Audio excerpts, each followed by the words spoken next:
Digital মাল্টিমিটারে যে সেগমেন্টগুলো রয়েছে সেই সেগমেন্টগুলোকে আমি দেখিয়ে দিই এবং বললাম। দেখো এটা অফ কন্ডিশন রয়েছে, এখানে 750 ভোল্ট 200 ভোল্ট, এবং এখানে দেখো ভোল্ট লেখা আছে, এসির সিম্বল দেওয়া আছে। তার মানে কি আমি যখন এসি সাপ্লাই মেজারমেন্ট করব তখন আমরা 750 ভোল্টের সিলেকশন করব। এখানে অ্যারো চিহ্ন দেওয়া আছে, দেখো অ্যারো চিহ্ন। তো অ্যারো চিহ্নটা যেন 750 ভোল্টে থাকে, তাহলে আমরা এসি সাপ্লাইয়ের 230 ভোল্ট এবং 415 ভোল্ট অর্থাৎ 3 ফেজ সাপ্লাইকে আমরা মেজারমেন্ট করতে পারবো। ওকে, তার সাথে যখন আমরা ডিসি ভোল্টেজ মাপবো তখন ডিসি ভোল্টেজের একটা সিম্বল দেখবো, সেটা হচ্ছে ভোল্ট লেখা আছে, এবং তার সাথে দেখো একটা স্ট্রেট লাইন এবং তার সাথে ডট ডট লাইন দেওয়া আছে। তার মানে এটা কি রিপ্রেজেন্ট করছে ডিসি ভোল্টেজ। তো ডিসি ভোল্টেজের সেগমেন্ট এটা অর্থাৎ 200 millivolt, 2000 millivolt, 20 volt, 200 volt, 1000 volt, অর্থাৎ ডিসি সাপ্লাই আমি 1000 ভোল্ট পর্যন্ত পরিমাপ করতে পারি। এটা গেল ডিসি ভোল্টেজের সেগমেন্ট। আর এদিকটা গেল এসি ভোল্টেজের সেগমেন্ট অর্থাৎ 750 এবং 200 ভোল্ট। এবং প্রত্যেকে দেখে নেবে ভোল্টেজ লেখা আছে, তার সাইডের সিম্বল কি রয়েছে, এসির সিম্বল না ডিসির সিম্বল, সেই হিসাবে সিলেকশন করতে হবে। এবং তার আগে দেখতে হবে যে তুমি কোন সাপ্লাইকে মেজারমেন্ট করতে চাইছো, ডিসি না এসি। এবং তার পাশে দেখো রয়েছে অ্যাম্পিয়ার রয়েছে, অ্যাম্পিয়ারের পাশেই যে সিম্বল রয়েছে দেখো ডিরেক্ট লাইন আছে, ডট ডট লাইন আছে। তার মানে কি এটা ডিসির অ্যাম্পিয়ারকে মেজার করতে পারে। ডিসির অ্যাম্পিয়ারকে যখন মেজার করব তখন কত অ্যাম্পিয়ার মেজার করব সেটার উপর ডিপেন্ড করে আমি সিলেকশন কি এখানে দেব।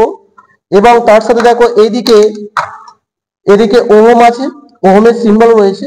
তাতে দেখো 200, 2000, 20K, 200K, 2000K, এই যে সেগমেন্ট রয়েছে এটা ওহমের সেগমেন্ট। এই ওহমের সেগমেন্টে আমরা যে কোনো রেজিস্টারের রেজিস্ট্যান্স ভ্যালুকে মেজার করতে পারি। এবং এখানে যে একটা সেগমেন্ট রয়েছে দেখো বাজার, যেটা কন্টিনিউটি বা সাউন্ড বলতে পারো। আর তার সাথে দেখো একটা ডায়োডের সিম্বল দেওয়া আছে, ডায়োডকেও আমরা কিন্তু পরিমাপ করতে পারি বা টেস্ট করতে পারি যে ডায়োডটা ভালো আছে কিংবা খারাপ আছে। এবং তার সাথে এই যে এই অংশটা যে রয়েছে, এই অংশটা সেখানে দেখো 10 অ্যাম্পিয়ার, তার সাথে একটা ডিরেক্ট লাইন দিয়ে আছে এবং ডট ডট লাইন দিয়ে আছে। তার মানে কি ডিসির অ্যাম্পিয়ার আমরা মেজার করতে পারবো। কোনো ডিসি সোর্সের কত অ্যাম্পিয়ার ওই লোডে কনজাম্পশন করছে সেটাকে মেজার করতে হলে সিলেকশন কিটা আমাদের তখন এখানে আমরা ইউজ করব। তার সাথে যে প্রড রয়েছে, এই প্রডটা, এই দুটো যে প্রড, আমরা এসি সাপ্লাই যতটা আমরা দেখলাম যে এই যে ডিসির পোর্শন রয়েছে, ডিসির সেগমেন্ট রয়েছে, এসির সেগমেন্ট রয়েছে, ডিসির অ্যাম্পিয়ার রয়েছে, এখানে রেজিস্টর বা রেজিস্ট্যান্সের যে সেগমেন্ট রয়েছে, এবং সাউন্ড যে ডায়োড রয়েছে, এই টোটালের ক্ষেত্রে আমরা যে প্রড কানেকশন করব তার ক্ষেত্রে কমন যেটা রয়েছে সেটা ব্ল্যাক অলওয়েজ কমনে কানেক্ট থাকবে, এবং রেডটা থাকবে ভোল্ট, ওহম এবং মিলি অ্যাম্পিয়ারে। আর যখন এই 10 অ্যাম্পিয়ারকে মেজার করব ডিসি সোর্সের অ্যাম্পিয়ারকে, তখন প্রড কিন্তু আমরা চেঞ্জ করব কোথায়, এখানে প্রড দিয়ে আমরা ডিসির যে অ্যাম্পিয়ার লোডের যে মেজারমেন্ট করব যখন, তখন এই প্রড কিন্তু এখানে কানেকশন করব। কারণ এখানে লেখাই আছে দেখো এই অ্যারো দিয়ে এই প্রডের জন্য যে 10 অ্যাম্পিয়ার ডিসির সোর্স মেজারমেন্ট করার জন্য। আর এই ডিজিটাল মাল্টিমিটারের মাধ্যমে আমরা একের অধিক ইউনিটকে পরিমাপ করতে পারি। সেই জন্য এই ডিজিটাল মাল্টিমিটার আমাদের খুবই গুরুত্বপূর্ণ ইলেকট্রিক্যাল ডিপার্টমেন্টের। তো এখানে দেখো অফ কন্ডিশন আমরা ইউজ করার পরে আরেকটা বিষয় থাকে, ইউজ করার পর আমরা অফ কন্ডিশন করে রাখবো, কারণ অফ যদি না করে তাহলে ব্যাটারি কিন্তু অনেক সময় ড্যামেজ হতে পারে বা নষ্ট হয়ে যেতে পারে। ডিসি যদি সোর্স বা ইলেকট্রিক্যাল সোর্সের আমরা যদি পরিমাপ করতে চাই ডিজিটাল মাল্টিমিটারের মাধ্যমে, তো সেখানে যে মাল্টিমিটার ইউজ করবো যখন, তখন আমরা ডিসির সেগমেন্ট আমি বলেছিলাম এই সেগমেন্টটা হচ্ছে ডিসির, কারণ ভোল্টেজ লেখা আছে এবং তার সাথে কি ডাইরেক্ট লাইন দিয়ে আছে, সিম্বল দিয়ে আছে এবং ডট ডট লাইন। অর্থাৎ এই যে ব্যাটারি রয়েছে এটা 9 ভোল্টের ব্যাটারি, তো আমরা যে সিলেকশন করব তার থেকে একটু বেশি রেঞ্জ ইউজ করব, অর্থাৎ 20 ভোল্ট আমরা সেট আপ করবো।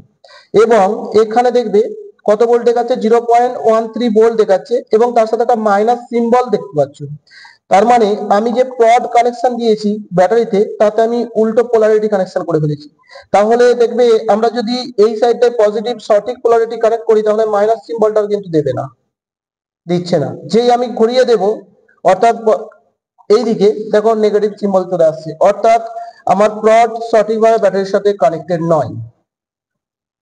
এই ডিজিটাল মাল্টিমিটারের মাধ্যমে আরেকটা আমরা মেজার করব আরেকটা বিষয়কে, সেটা দেখো এই অংশটা যেটা বলেছিলাম একটু আগে, যে এখানে দেখো সাউন্ডের সিম্বল দিয়ে আছে এবং ডায়োডের সিম্বল দিয়ে আছে। তো এটা কন্টিনিউটি টেস্ট টেস্টের মাধ্যমে এই যে ফিউজটা রয়েছে এটা ভালো আছে কিনা সেটা টেস্ট করতে হলে আমরা সাউন্ডের সেটআপ করব। সিলেকশন কি, দেখো আমার এখানে অ্যারো সিম্বল দিয়ে আছে, কোথায় আছে, সাউন্ডে দিয়ে আছে। এখানে একটা দেখো ব্রিফ আওয়াজ আসবে। তো এই কন্টিনিউটি পেতে হলে যে ফিউজটা ভালো আছে কিনা দেখে নেবো আমরা, ফিউজ ভালো আছে কিনা। এখানে ব্রিফ আওয়াজ দিচ্ছে মানে কি one side to another side কি কানেক্ট আছে, অর্থাৎ সাপ্লাই যাচ্ছে।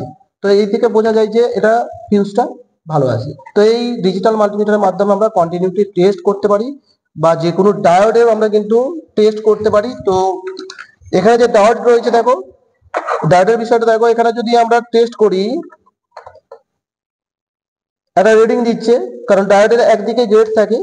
তো এদিকে একটা সিলভার কালার দেখো সিম্বল রয়েছে, এদিকে সিম্বল কালার যেটা হয়েছে সেটা গেট অর্থাৎ নেগেটিভ দিক, এটা হচ্ছে পজিটিভ দিক। কারণ ডায়োডের কাজ কি পজিটিভ থেকে ওয়ান সাইড টু আদার সাইডে যাবে, কিন্তু রিভার্সে কখনো আসবে না। তো আমরা টেস্ট করে দেখিয়ে দিয়েছি, দেখো ফরওয়ার্ড পজিটিভ থেকে এদিকে যাবে। তো দেখো একটা একটা রিডিং দেবে, রিডিং দিচ্ছে, কিন্তু নেগেটিভ যখন পজিটিভ এদিক দেবো, কারণ এদিকে গেট রয়েছে অর্থাৎ নেগেটিভ, এটা নেগেটিভ দিক, তো এদিক থেকে সাপ্লাই যেতে পারে না। তবে এখানে কোনো রিডিং দিচ্ছে না, রিডিং দিচ্ছে না। তো এই ক্ষেত্রে বোঝা যায় যে ডায়োডটা ভালো আছে। ডায়োডটাকেও টেস্ট করতে হলে আমরা এইভাবে টেস্ট করতে পারি। ডিজিটাল মাল্টিমিটারের মাধ্যমে আরেকটা বিষয়কে মেজারমেন্ট করব, সেটা হচ্ছে রেজিস্টরের রেজিস্ট্যান্স ভ্যালু, কিংবা যে কোনো এই ধরনের মোটর ওয়াইন্ডিং এর রেজিস্ট্যান্স ভ্যালু ওয়াইন্ডিং এর যে রয়েছে সেটাকে খুব সহজে আমরা পরিমাপ করতে পারি। কারণ মোটরের মধ্যে ওয়াইন্ডিং হয়, বিভিন্ন টাইপের ওয়াইন্ডিং হয়ে থাকে। রানিং বা স্টার্টিং ওয়াইন্ডিং এর কোনটা রানিং বা স্টার্টিং কে যদি আমরা মেজার করতে চাই, যে আইডেন্টিফাই করতে চাই, তাহলে এই ডিজিটাল মাল্টিমিটারের মাধ্যমে বলে দিতে পারি যেটা কোনটা রানিং ওয়াইন্ডিং কোনটা স্টার্টিং ওয়াইন্ডিং। তো মেজার করতে হলে আমাকে সিলেকশন করতে হবে, ওহমে সেটআপ করতে হবে। তো ওহমে আমি করলাম কত 200 ওহম কিংবা 2000 ওহমে আমি সেট করতে পারি, এবং তার রেজিস্ট্যান্স ভ্যালু আমরা দেখতে পারি যে 0.25 রয়েছে। অর্থাৎ এই যে ওয়েন্ডিং রয়েছে এই ওয়েন্ডিং এর ভ্যালু হচ্ছে 0.25 যে দিল, অর্থাৎ এটা দেখে আমি বুঝতে পারি যে রেজিস্ট্যান্স ভ্যালু কত রয়েছে। এবং তার সাথে কোনো রেজিস্টরের যদি আমি ভ্যালুকে মেজার করতে চাই তাহলেও কিন্তু আমরা মেজার করতে পারি, যেটা 179 রয়েছে তার রেজিস্টরের রেজিস্ট্যান্স ভ্যালু, সেটাও মেজার করতে পারি। আর একটা বিষয় এখানে লক্ষ্য রাখতে হবে, আমি যে সিলেকশন দিয়ে দেখেছি কত 2000, তার যে শেষ এন্ডিং রয়েছে দেখো 200, এর সাথে কিন্তু মাল্টিপ্লাই হয়ে যাবে, অর্থাৎ টোটাল ভ্যালু এই রেজিস্টরের ভ্যালুটা আমরা পেয়ে যাব। ওকে, ডিজিটাল মাল্টিমিটারের মাধ্যমে কোনো মোটরের কন্টিনিউটি অর্থাৎ ওয়েন্ডিং এর কন্টিনিউটি ওয়েন্ডিং ভালো আছে কিনা সেটা টেস্ট করতে হলে আমরা কিন্তু মাল্টিমিটারের সহায়তায় করতে পারি যে ওয়েন্ডিং ভালো আছে কিনা। তার জন্য আমাদেরকে কন্টিনিউটিতে সেট আপ করতে হবে। কন্টিনিউটি কোথায় আছে, এখানে রয়েছে দেখো, এই যে কন্টিনিউটি বাড়ছে যেটা আছে সাউন্ড, একটা বিপ সাউন্ড দেবে দেখো, অর্থাৎ এটা ওয়েন্ডিং সার্কিট যে কমপ্লিট হচ্ছে সেটা আমরা বুঝতে পারবো একটা বিপ আওয়াজের মাধ্যমে। দেখো এটা রিডিং দিচ্ছে, কারণ রেজিস্ট্যান্স ভ্যালুর জন্য ব্রিফ আওয়াজটা অতটা আসছে না। তো এই যে ওয়েন্ডিং একটা সার্কিট কমপ্লিট হচ্ছে বলেই কিন্তু একটা রিডিং ফোকাস পাচ্ছে, অর্থাৎ এই সার্কিটটা ঠিক আছে। তো ডিজিটাল মাল্টিমিটারের মাধ্যমে কোনো ওয়েন্ডিং ওয়্যার ঠিক আছে কিনা বা কন্টিনিউটি পাচ্ছে কিনা সেটাও টেস্ট করতে পারি আমরা এই সিলেকশন কি বার্জার বা সাউন্ড অপশনে রেখে।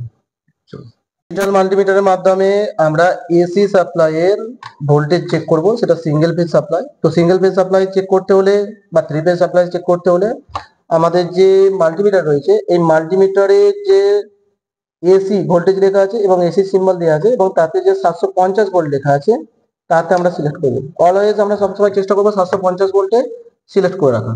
তো তারপর আমরা কি করব, প্লট দেখে নেবো সঠিক জায়গায় আছে কিনা। তারপর আমরা সুইচ অন করব, দেখে নেবো আমরা সাপ্লাই ভোল্টেজ কত দিচ্ছে, 229-30 ভোল্টেজ কিন্তু দিচ্ছে। তো এসি ভোল্টেজ আমরা খুব সহজেই মাপতে পারবো এই ডিজিটাল মাল্টিমিটারের মধ্যে কোনো ইলেকট্রিক্যাল সাপ্লাই।